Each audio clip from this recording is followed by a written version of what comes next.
Greetings, fellow tarot travelers, tripping through the tetrahedral triptych of cards I shall lay before you. I'm Tarot Torch, and now we shall gaze upon North America and even beyond to China, and we will discuss political theory. In the United States, and as well throughout the world's press and mass media, there is a fundamentally wrong premise from where all political discourse arises. The right wing has decided that the left wing is socialist. There is nothing further from the truth. Adolf Hitler was a Nazi, and the acronym of the word Nazi speaks of a nationalist, socialist party. Hitler was a socialist. Socialism is how the military, the police, road repair, bureaucracy, taxation, government, and subsidies operate. It is a part of the governmental fabric, and without it, government cannot work. Socialism is a neutral term, like money. Without money, the government cannot work either. Capitalism, communism, fascism, socialism, and money are simply neutral concepts and tools that can be used by either right-wing, left-wing, or centrist ideologues. Let's look at Mao Zedong for a moment. The press would have us believe that because he was a communist, he was part of a left wing that the right wing fabricates. In fact, Mao clearly states in his Little Red Book that his form of communism is ratiocentric, and that it is a goal of his brand of revolutionary politics to dominate the world, not only with his economic, social, and political order, but with the Chinese race at the helm. Racism is right-wing, not left-wing. Dominating the world is right-wing, not left-wing. The forced labor camps and state executions were identical to Hitler's and are right-wing tactics. In fact, today's totalitarian communist China is a right-wing racist police state. When students protested in Tiananmen Square for basic liberties, which are left-wing aspirations, the right-wing military ran over them, the protesters, with tanks. So what defines the left and the right in politics? The left is internationalist and non-isolationistic. The right is nationalist and isolationistic. The left is not racist nor sexist. The right is racist and sexist, even if it is a hidden agenda. The left places civil liberties and equality under the law as an important condition or aspiration of governance. The right wing places obedience and hierarchy as important conditions and aspirations of governance. The left supports a peacetime economy. The right supports a wartime economy. The left supports science and technology, and especially green technologies. The right supports religious, corporate, industrial, economic, and governmental control over science and technology. The left supports the use of laws and regulations to endorse environmentalism, worker safety, and integration, whereas the right wing uses laws to rid the country of regulations. They abuse the environment for short-term profits, are anti-union and thus anti-worker rights, and support apartheid and segregation. The left supports free education for all, which creates a meritocracy. The right supports limited education access to create class divisions. The left supports unlimited free speech. The right supports censorship and limited free speech. The centrists, by contrast, typically fuse the best of both sides to create a happy medium, such as free speech, but with decorum, manners, and political correctness.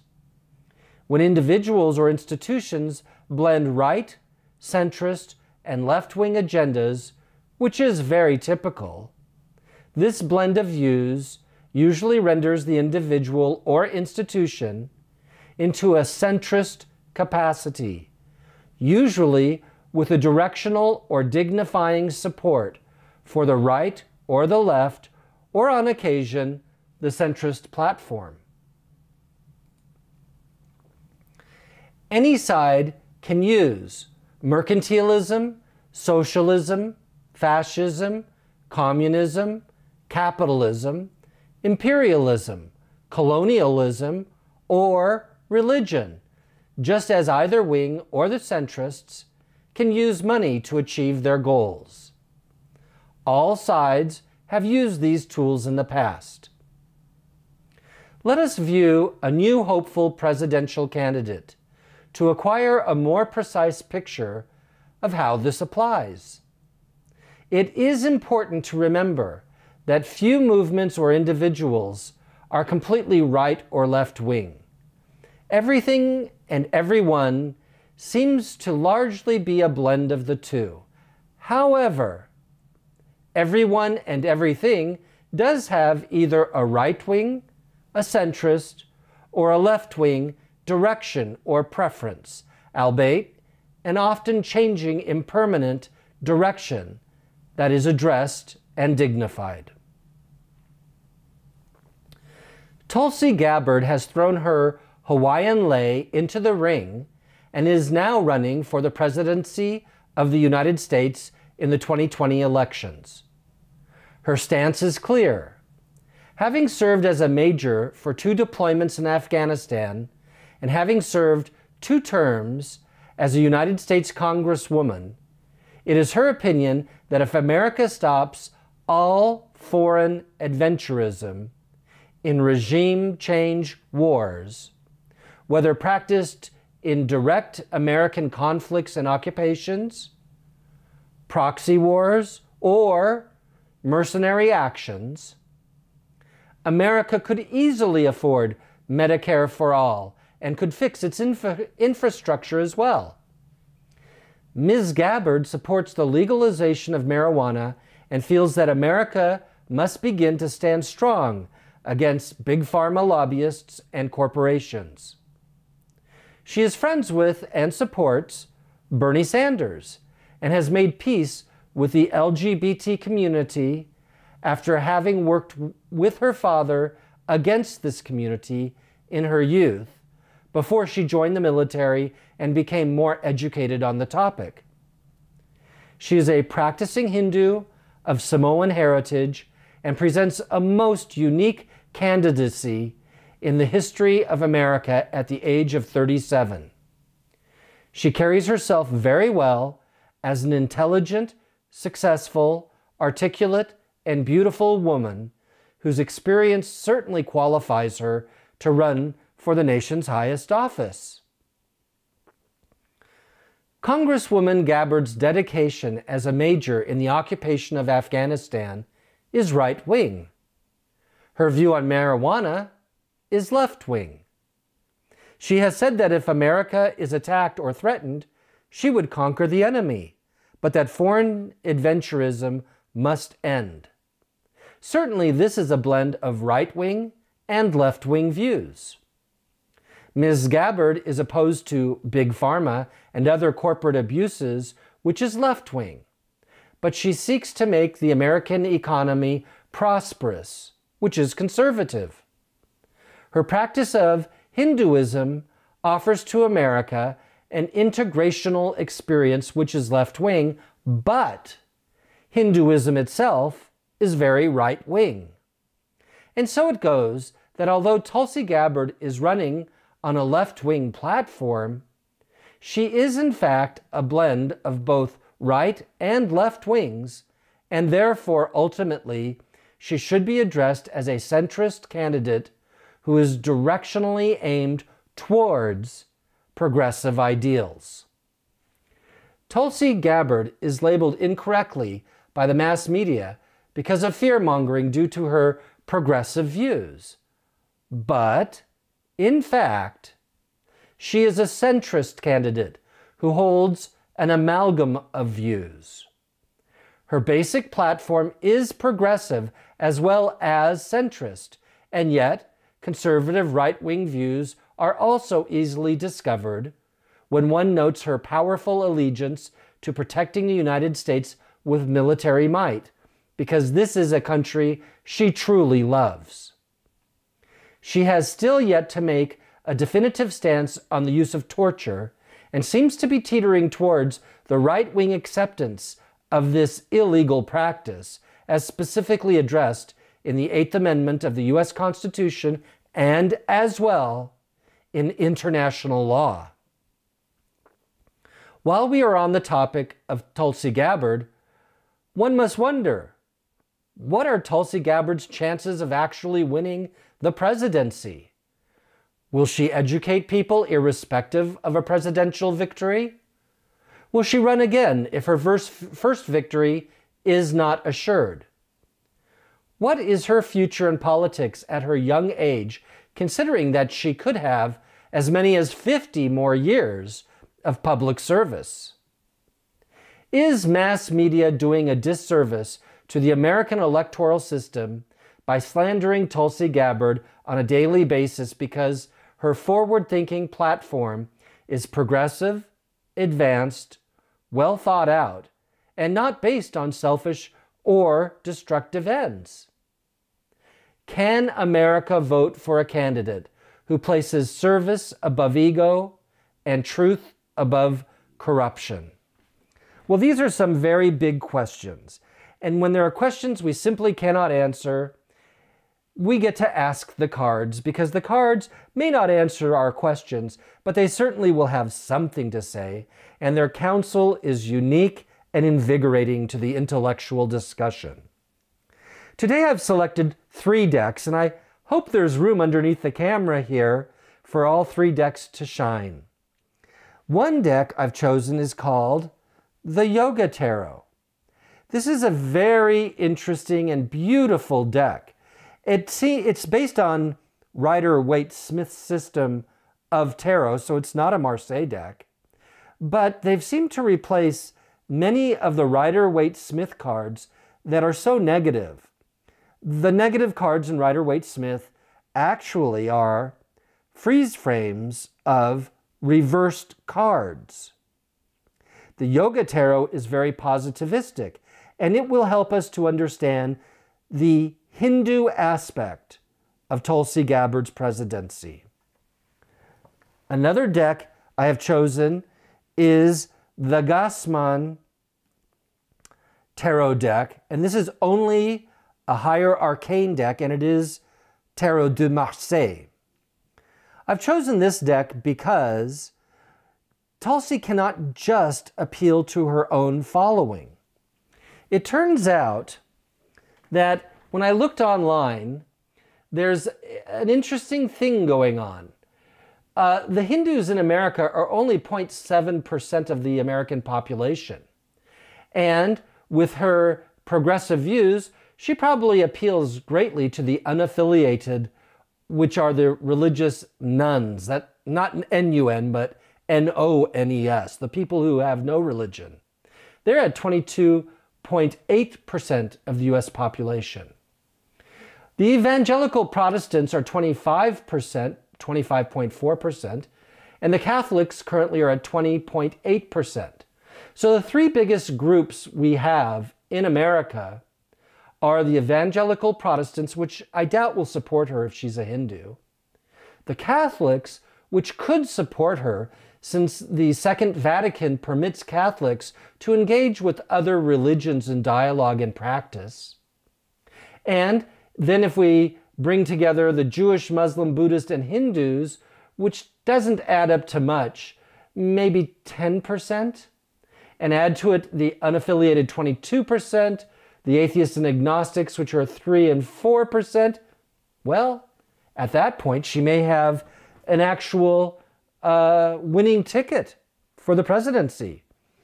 And so I wanted to have the Gassmann tarot involved because it will explain to us not just what the EU is thinking, but this is a deck from Austria.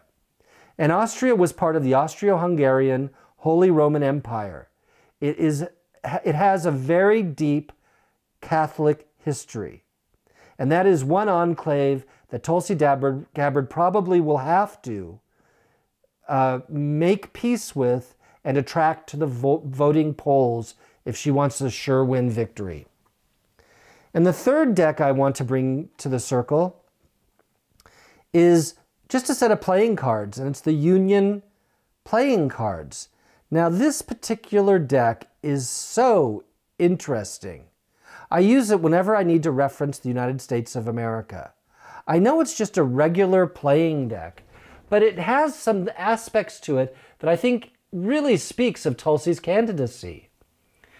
On their website, it says it's a timeless Americana deck, and it's laced, this whole concept is laced throughout the design with iconographics of colonial America and patriotic symbols of peace, prosperity, and potential.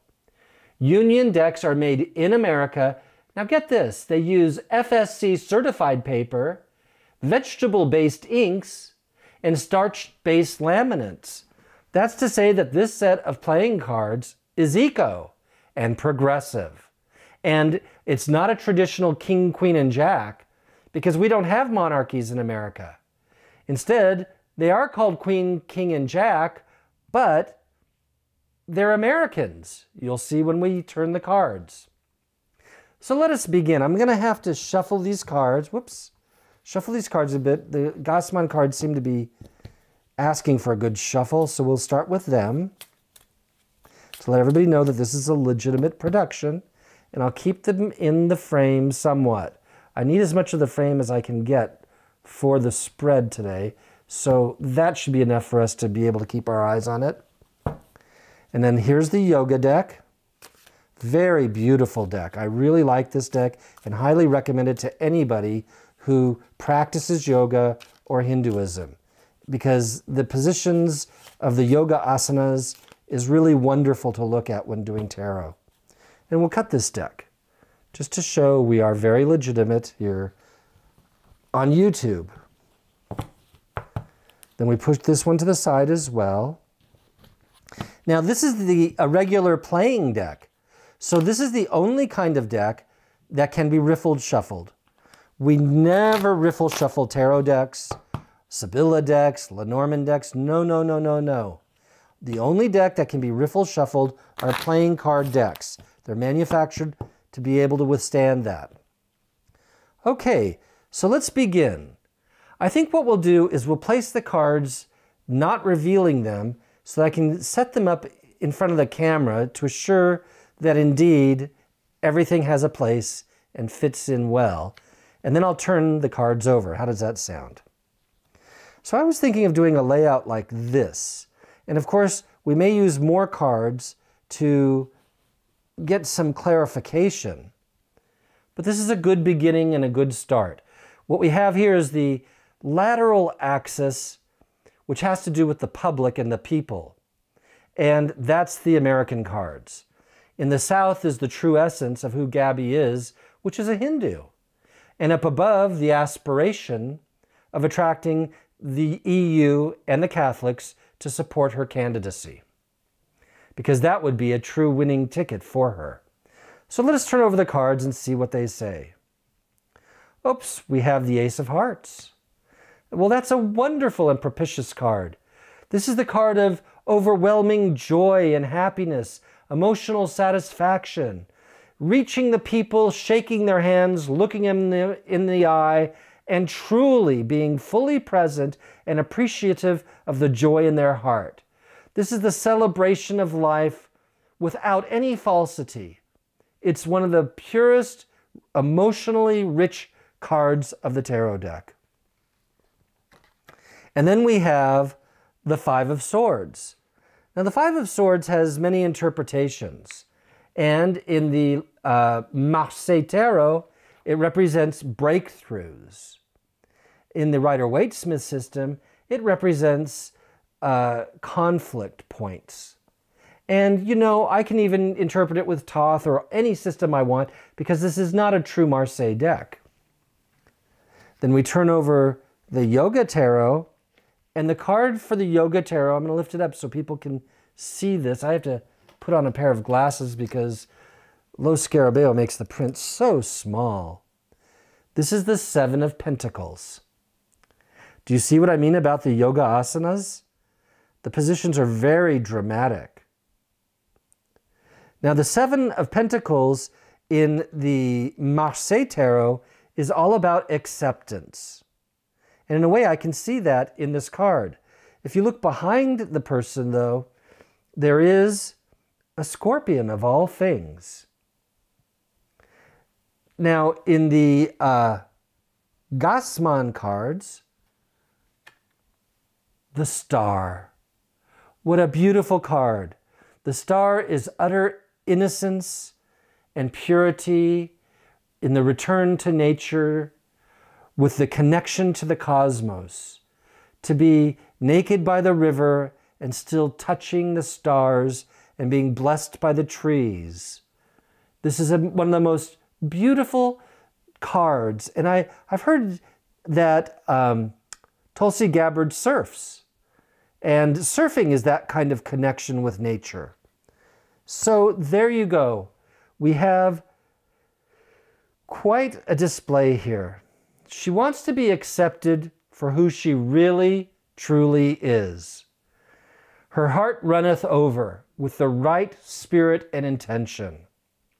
And yet, what she seems to be experiencing is a great deal of conflict, and what she seems to be needing is a fundamental breakthrough. It's as though her candidacy has somehow reached a standing point. The breakthrough is guaranteed. There's no question. The breakthrough is coming. And with her acceptance by the world, the breakthrough will definitely occur. So much of it is about her being accepted. Well, I don't think we need clarification on her being her true self. And I don't think we need clarification of the emotional joy and truthful, heartfelt emotions that she brings forth. Her speech for candidacy in Hawaii is very much Ace of Hearts and the Star. I don't think you would ever find any politician being more truthful and honest and real and genuine. The two we need to have clarifications on is her Hindu practice needing this acceptance. And, you know, it's almost as though there's an indebtedness to her god and goddess of Hinduism for what has come to pass in her life. And we find that, once again, I got to put on my glasses. The print couldn't be smaller. We get the Knave of Wands. Now, the Knave of Wands is a very interesting card in this deck. As you can see, he's holding a big dorji in his hands, and that dorji he's holding is very much like a trishula. That's to say, the staff carried by those that are Shivites, and that then, towards the end of their lives, become reclusive, living in caves and wandering the earth as a mendicant. You know, I wouldn't be surprised if that isn't a good description of Tulsi's past life. She could have been a very gifted young yogi, studying yoga. She could have been like Swami Narayan, someone who wandered the earth in India and found lessons of great wisdom and renunciation. And now she's come from her cave to find acceptance in the material world. But let's find out about this breakthrough and the conflict she's struggling through to get her breakthrough. Below we get the Seven of Swords, and above the King of Hearts. Now I want you to see the King of Hearts. This is not royalty, it's an American gentleman. That's what these cards are about. They kind of take the royalty out of it and turn it into Americana. So I would imagine the King of Hearts is her husband on some level. Now the Seven of Swords is restriction. And so I think what's happening here is that she really wants to express this enormous amount of love and truth that's in her heart that she shares with her husband and that her husband is actually a part of. It's her tantra to be with this gentleman so that she can express such profound love that spent many lifetimes refining in wisdom. And yet we have these two sevens. And this is the problem area. The need for acceptance and this need for sharpness of mind. You know, the Seven of Swords in the Rider-Waite-Smith system is that of a spy of all things. And it's someone who you have to be careful of because they are in the opposing army's camp, stealing the swords.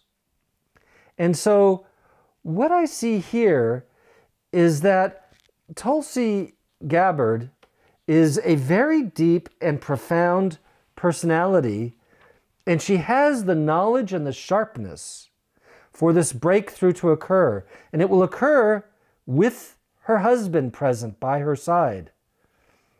And I don't see anything here that precludes her from the presidency. I don't see any obstruction here at all.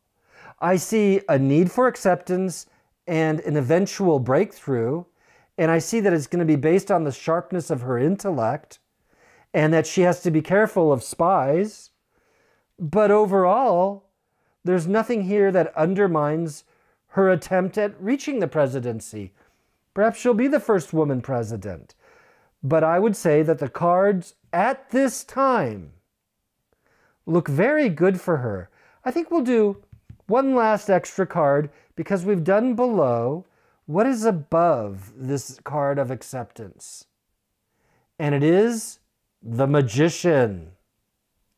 In Hinduism, this card would be very much like being in the presence of Shiva or Krishna or Vishnu. This is a very, very auspicious card. And it means that Tulsi is truly a blessed individual, that her Hinduism is not a game or an image or the wearing of makeup and putting bindis on her forehead. It is really, truly something rooted in multiple past lives, deep dedication, and she wants everyone to accept these higher realizations of the spiritual phenomenon of Godfulness in the truth and earnestness of their hearts and of their true beings. And she wants her husband to be present as she breaks through and possibly is elected as president. She has the intellect, she has the intellectual skills, she has to be careful of deception and dishonesty in the media and within her own camp. But honestly, for her, the sky's the limit.